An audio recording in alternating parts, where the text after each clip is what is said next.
We stumbled into a restaurant making unique European food with a local focus, and our experience was definitely unique, and that's starting right now. Brasserie Benelux didn't hit my radar in the typical way. I've had my finger on the pulse of the local restaurant scene for over 12 years by now, and this place opened within the last 2 years right in the heart of Broadway in Saratoga. In fact, I've walked right past it a handful of times and never even noticed. Inside of this restaurant, Chef Armand has put together a menu of European specialties ranging from Schnitzel to Swedish meatballs to strudel, where the focus is on locally sourced ingredients. I should have been familiar with Chef Armand from his previous publishing and appearances on PBS, but again, this whole experience completely fell off my radar. One evening, when looking for a bite to eat after running an errand in downtown Saratoga, we sat down in the very chill dining room at Brasserie Benelux for a casual bite to eat. While I was browsing the menu, I really didn't even know where to start. Well, from browsing the website, there was one item that I knew I was getting, and I definitely let my eyes get carried away a little bit with that selection, but I'll get back to that in a second. We also made a pretty big mistake that night, and I'll get back to that at the very end of this video. A really underrepresented cuisine in this area is German and Austrian cuisine. The menu at Benelux has a lot of my favorite items: Schnitzel, Wurst, Spätzle, however you say it, as well as your typical bistro type things like burgers, Belgian frites, and mussels. They also have some American favorite things like buffalo wings, mac and cheese, chicken sandwiches, and something I thought was funny, which is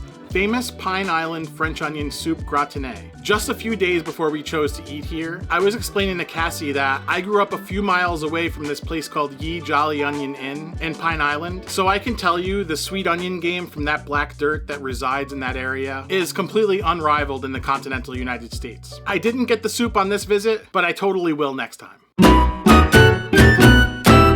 As far as appetizers, I figured I'd pick one and Cassie would pick one. The one I picked, of course, was the pretzel. According to the menu, it was a giant 10-ounce Bavarian pretzel with hot Gruyere cheese sauce. And when I looked at the webpage, it looked like it was like dangling from like this contraption thingy. And I never had a pretzel that way, so I just had to try it. To my disappointment, it just came presented on a large plate with a piece of paper. But as far as the taste, it was very good. Kind of a slightly elevated soft pretzel experience due to that cheese sauce that was on the side. And that cheese sauce had a little bit of like a bite of mustard in there, which was very good. But as far as standing out, this I wouldn't say stood out a terrible amount. Nothing to make it an outstanding experience or anything. And I'm just gonna say it was a minor letdown due to the fact that I was expecting it to come out dangling on this thing. But honestly, a lot of that is on me for having expectations on the presentation. The appetizer that Cassie picked was the Austrian potato pancakes, which came with sour cream and a Hudson Valley Apple sauce. On the surface, this is as simple and classic as you're gonna get with potato pancakes. But being that we're just north of the heart of the Hudson Valley, and our apple harvest is pretty major here, this shows dedication to the local ingredients as far as with the context of the menu. They could save a lot of time and just crack open a bottle of Musselman's applesauce, but the local flair is important to them, and that's kind of a cool thing. The potato pancakes were actually really good. Very crisp and crusty, with a slightly chewy interior. Cassie and I had to compete with Noah for bites of this, and that's to say that he absolutely loved it, even though he was distracted by Pokemon cards. For my main course, I was torn between the JAGER Schnitzel, the Wurstplatter, and the Duck l'Orange. While all of them sounded amazing, I ultimately decided on the JAGER Schnitzel for the specific reason that the menu calls it out as, and I gotta go to the notes here on this one,